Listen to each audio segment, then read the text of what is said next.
സംസ്ഥാനത്തിൻ്റെ വളർച്ചയുടെ ഏറ്റവും പ്രധാനപ്പെട്ട ഒരു തെളിവായാണ് ഈ കഴിഞ്ഞ വിഴിഞ്ഞം പോർട്ടിൻ്റെ ഉദ്ഘാടനം നാം കാണേണ്ടത്. ഇവിടെ 18,000 കോടിയിലധികം രൂപ ചെലവിട്ടുകൊണ്ടാണ് വിഴിഞ്ഞം പോർട്ട് യാഥാർത്ഥ്യമാക്കാൻ കഴിഞ്ഞിട്ടുള്ളത്. നാം കാണേണ്ടത് ആകെ ചെലവാണ് 18,400 കോടി. ഇപ്പോൾ ആദ്യഘട്ടമാണ് പൂർത്തിയായത്. ആദ്യഘട്ടത്തിൽ 8,867 കോടി രൂപയാണ് ചെലവ്. ഈ 8,867 കോടി രൂപയിൽ സംസ്ഥാന സർക്കാർ 5,595 കോടി രൂപ ചെലവഴിച്ചിരിക്കുകയാണ്.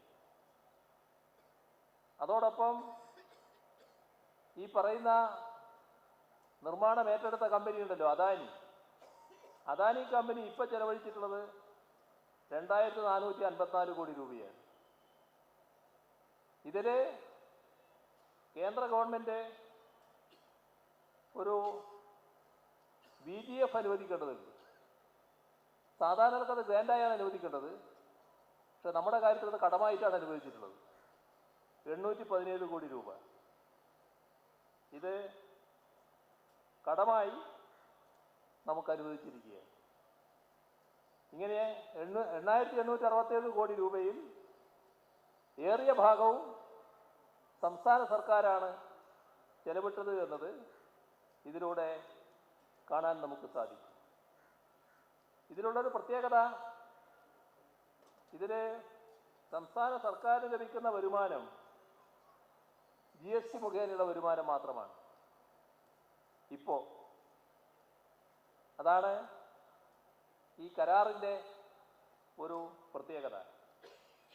ഇപ്പോൾ കപ്പലിൽ ചരക്ക് നീക്കം വന്നതോടെ കഴിഞ്ഞ വർഷം ജൂലൈ മാസം മുതൽ ഇതുവരെയുള്ള GST ലഭിച്ചിട്ടുണ്ട്.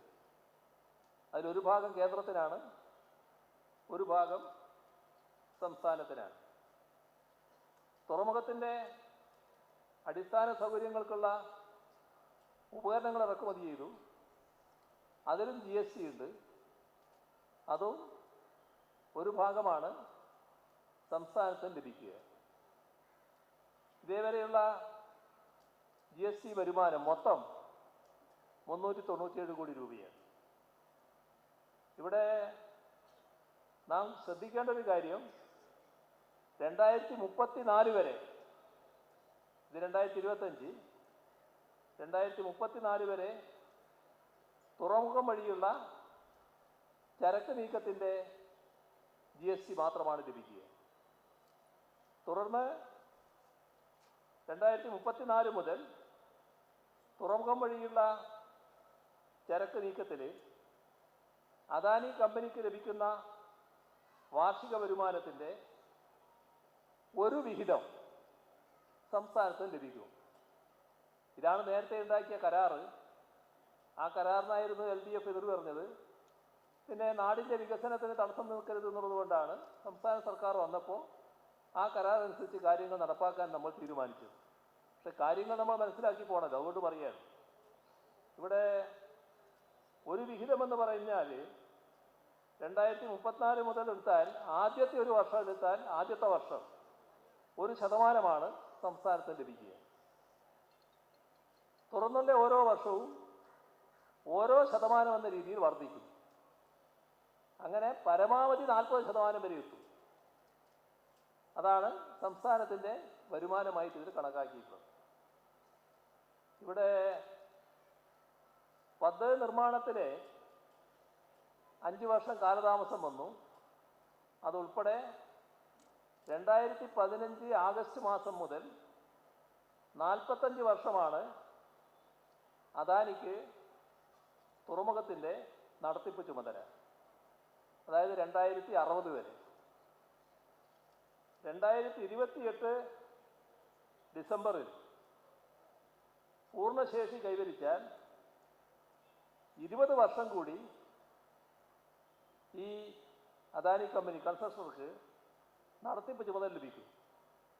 അതായത് 2080 വരെ ലഭിക്കുമെന്നർത്ഥം. 2060 അല്ല, 2080 വരെ ലഭിക്കും.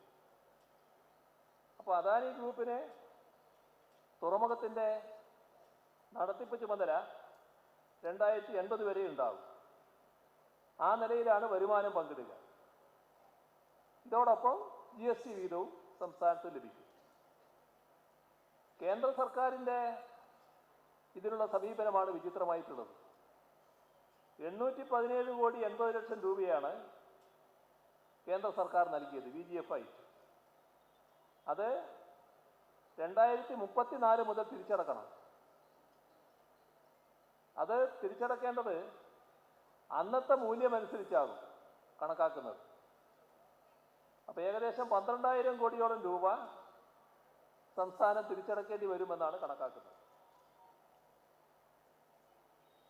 2015 കരാർ അനുസരിച്ച് ഈ തുറമുഖം പൂർണ്ണമായും പ്രവർത്തന സജ്ജമാകേണ്ടത് 2045 പക്ഷേ ഇപ്പോൾ ഒരു സപ്ലിമെൻ്ററി കരാർ വെച്ചു. ആ കരാറനുസരിച്ച് 2028 തന്നെ എല്ലാവിധ നിർമ്മാണങ്ങളും പൂർത്തിയാക്കാനാവും. അപ്പം അതിൻ്റെ നേട്ടം എന്താ? 2045 പകരം 2028, അതായത് 17 വർഷങ്ങൾക്ക് മുൻപ് തന്നെ തുറമുഖം പൂർണ്ണതോതിൽ പ്രവർത്തനം തുടങ്ങും.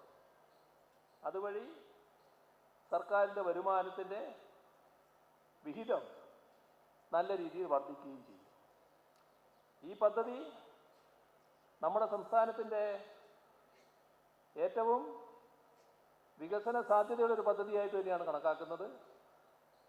ആ പദ്ധതിയുടെ വരവോടുകൂടി വലിയ മാറ്റം തിരുവനന്തപുരത്തും സമീപ ജില്ലകളിലും ഉണ്ടാകും. വലിയ തോതിലുള്ള അവസരം സംസ്ഥാനത്ത് തുറന്നു കിട്ടുകയാണ്. രാജ്യത്തെ ഏറ്റവും വലിയ പോർട്ടാണെന്നുള്ളത് മാത്രമല്ല, ലോകത്തിലെ അപൂർവം വൻ പോർട്ടുകളിൽ ഒന്നായി വിഴിഞ്ഞം മാറുകയാണ്. അതാണ് ഇതിൻ്റെ പ്രത്യേകത.